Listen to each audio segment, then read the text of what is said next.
Hello, everyone. Last time we defined something called the noise figure. And today we will discuss the application of this on several examples. That's the plan. So note that we first defined something called a noise factor, which is essentially the ratio of the noise at the output of the system, such as an amplifier, to the ratio to the amplified noise incoming to the amplifier. That is, the incoming noise with power P and I is amplified by the amplifier gain, but then the amplifier itself adds some internal noise to this. And the noise factor is the ratio of this total noise at the output of the amplifier to the noise that would have been there if the amplifier contributed nothing. Okay, so noise figure is noise factor expressed in decibels, which is 10 log to the base 10 of F. Notice that since this ratio is always larger than 1, noise figure in dB is always a positive value. Right. Now, something that is counterintuitive is, although an amplifier may come later in the stage, in the system, its noise figure is computed with respect to the incoming noise at the entrance of the system, not with respect to the previous stage. So there's no need to worry too much about it because this is really not within the main scope of this course. And we will compute something called a cascade effective noise figure that we will go through the computation of, and you will be using it in several examples, and that will be enough as far as our perspective is concerned in this course. And last time we actually derived this cascade noise figure. I'm going to go through it again today.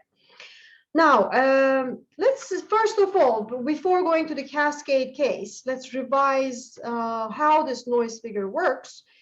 Suppose the input noise at the entrance to this amplifier, the noise PSD, is negative 174 dB ampere hertz, which is a quite standard value at room temperature. Suppose the amplifier has 10 dB gain and a 3 dB noise figure. It simply means that it is going to add 10 dB to the input noise, plus add another 3 dB noise with respect to itself due to this amplifier.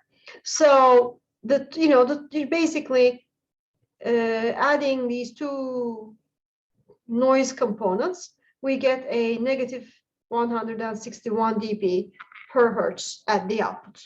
This is very simple.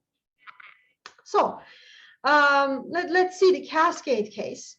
In the cascade case, because of the definition of the noise figure, we will have to combine the noise figures carefully. So first, switch to noise factors. So switch from dB values back to ratio values.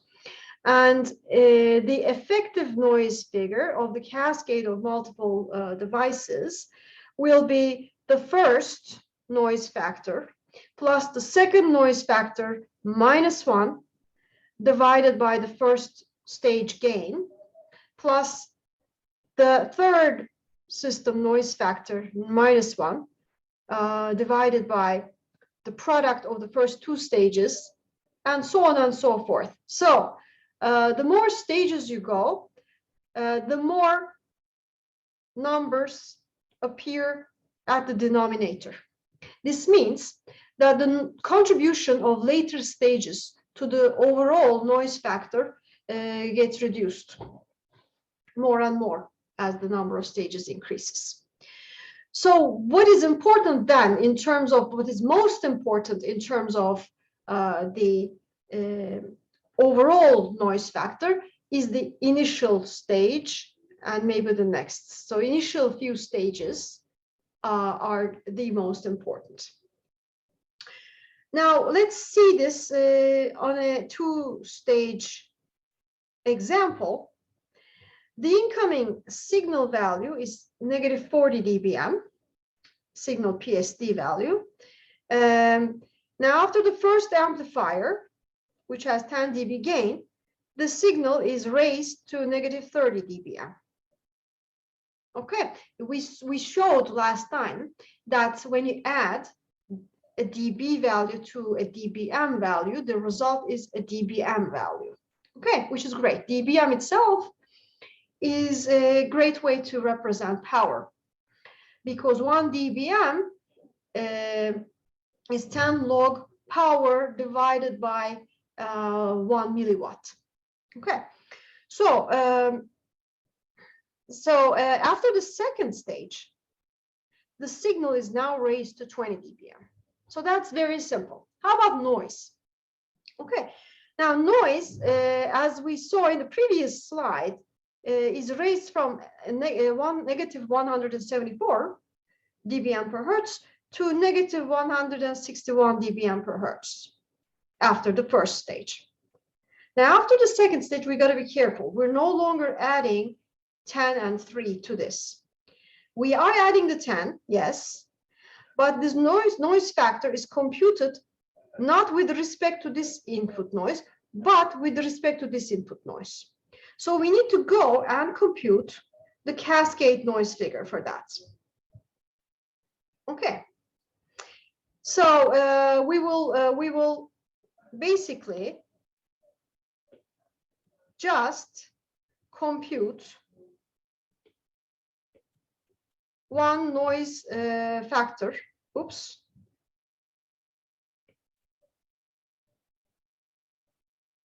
For the cascade. Let's compute that together. So basically it says F1 plus F2 minus 1 over G1, right? F1 is 3 dB. 3 dB corresponds to a factor of 2. So 2 plus, what is F2? Again, NF2 is 3 dB, which is a factor of 2. So 2 minus 1 divided by G1, which is 10 dB. 10 dB corresponds to a factor of 10.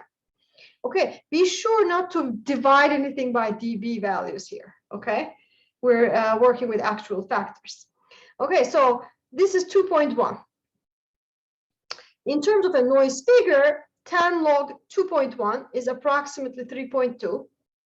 Okay, so what happens is the noise at the end of the two stages is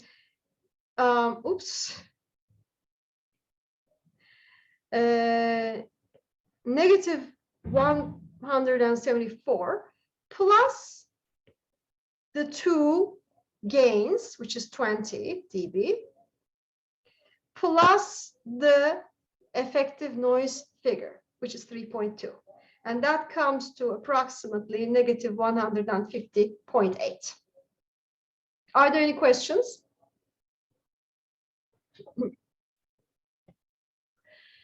Now, based on this formula, we use low noise amplifiers. We try to use low noise amplifiers at the front stages because the noise figures are essentially important for devices at the front stages, and for devices in later stages, the noise factors are reduced due to the gains in the denominator. Okay, the contribution of those stages are lower to the noise. And we reviewed this example, very simple example last time, whether or not to put this amplifier first or that amplifier first. Okay, so if you place the amplifier with the 3 dB noise figure first, the overall noise figure is 3.62. On the other hand, if we were to place the 6 dB amplifier first, in the stage, 6 dB noise figure first. The total effective noise figure would be 6.3. So that example illustrates this issue. Now, here is another example that I assigned you as homework last time. So let's go through that together. We have five different stages in this case. The first stage has a gain of negative 0.5 and a noise figure of 0.5. 0.5 corresponds to 1.12, right? Okay, so F1 is 1.12. Now we're going to do,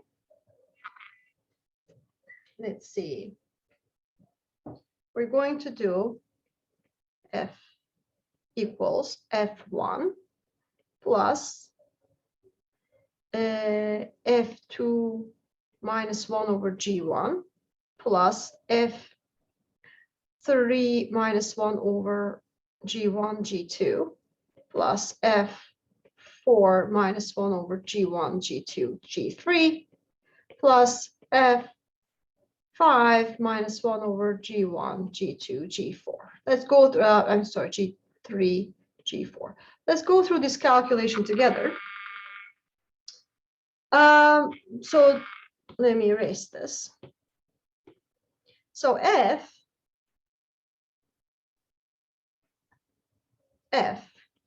is equal to 1.12 plus 2 minus 1 over G1. What is G1? 10 to the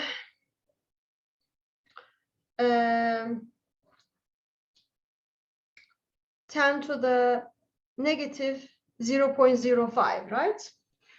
Let me see if I have this calculation here.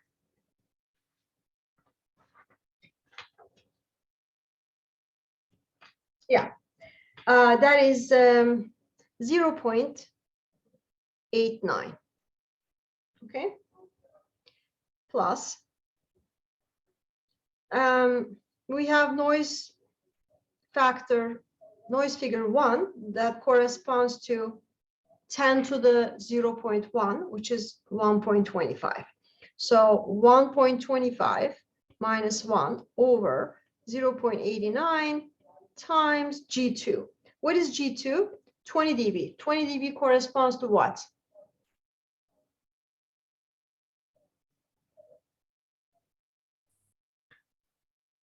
A 100, right? 100. Oops.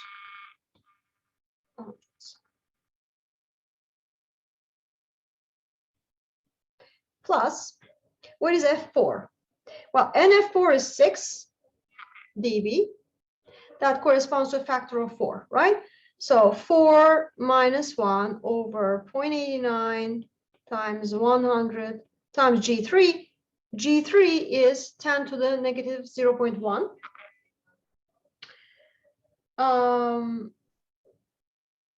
Yeah, which is 0.79. And plus, finally, we have F5 minus 1. What is F5? 10 to the 0.5, which is let me see. Yeah, 10 to the 0.5, which is 3.16. So 3.16 minus 1 divided by 0.89 times 100 times 0.79 times what corresponds to 30 dB, which is 10 to the 3. Okay, so if you add all of these values, it comes down to 2.91. So the effective noise figure is 10 log 2.91, which is 4 4.65 dB. 4.65 dB. Are there any questions? Okay, now we can determine now, based on the path loss, the antenna gains, and how much noise figure our amplifiers are adding, our link budget, meaning how much transmit power we need to achieve a specific SNR at the receiver. Okay. Now, SNRB is the main SNR parameter, since the output SNR for a modulation scheme can be found depending on the structure of the modulation. So basically, we will focus on the SNRB computation. From that, we already know the figure of merit, and we can switch to SNRO. Okay, so let's see an example of transmission at 100 megahertz with your favorite analog modulation scheme. As I said, we're computing SNRB, so we don't need to focus on the particular modulation scheme. Our message bandwidth is 100 kilohertz, so we can compute the amount of noise in the message bandwidth.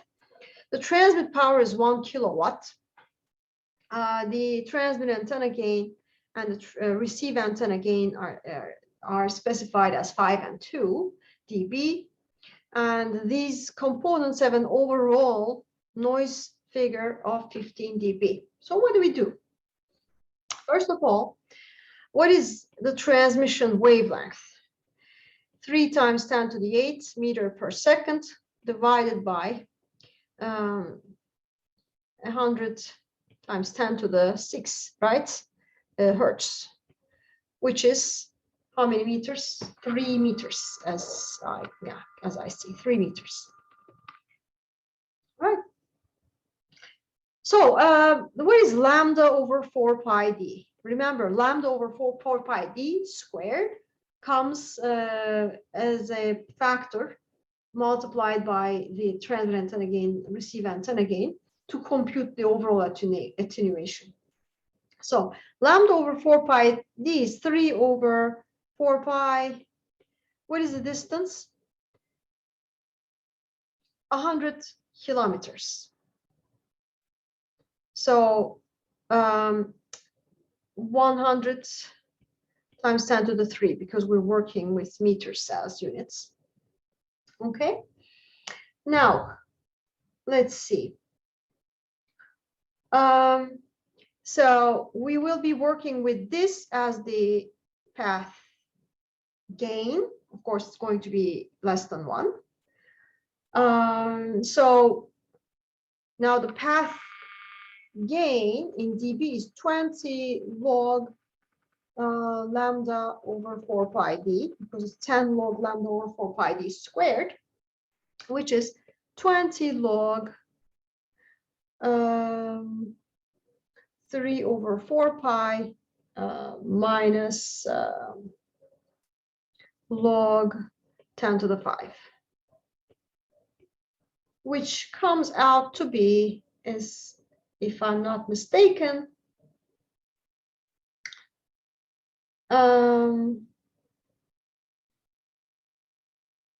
negative 112.44. Okay. Let me do a sanity check here.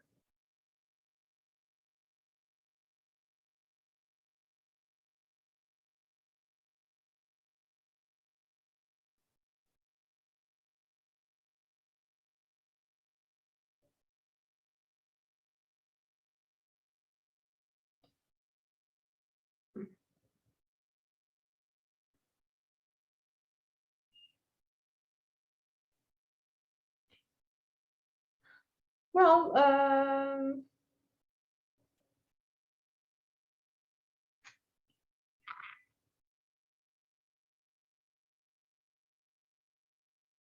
okay, seems to be okay. Right. So now, let's see.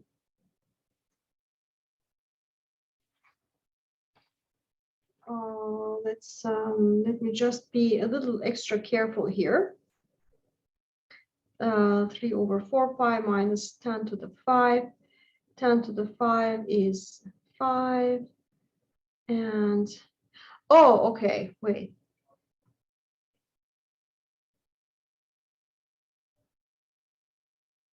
Negative 6.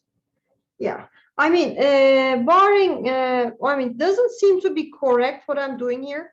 So I'm going to just leave it as GS.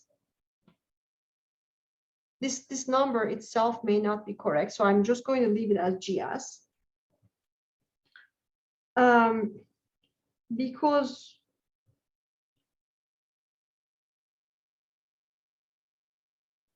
right, the number I have here is a little different.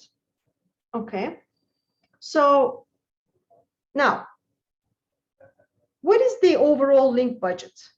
PR equals PT minus, I'm sorry, PT plus GT plus GR plus GS. Okay, so the transmit power is 1 kilowatt, which corresponds to how many dBm? 1 kilowatt is 10 to the 6 milliwatt, so 10 log 10 to the 6, which is 60. Okay, so this is 60 dBm, very large output power. And this is 5, 2, and this is GS. Let's leave it for now. So 67 minus whatever we have for the path loss. All right. So now, what is SNRB? SNRB, as you know, is PR, received power, divided by the noise power in the message bandwidth, which is N naught W. What is N naught W now? We have not been given N naught, so let's, it could have been given in the question, but we can assume it is negative 174 dBm per hertz. Okay, and how much hertz do we have? How many hertz do we have? Well, we have 100 kilohertz, so 10 to the 5. So 10 to the 5 times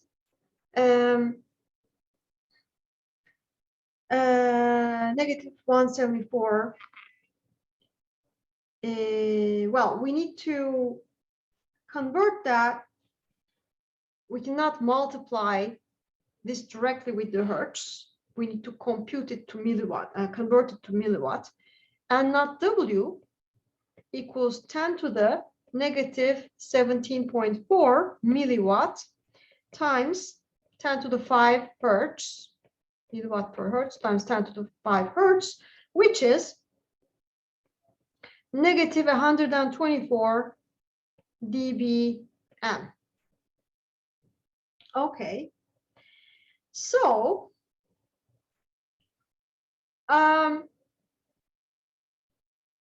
now we are then to find SNRB, we are dividing the received power with the negative 124 dBm. I mean, subtracting negative 124 dBm rather.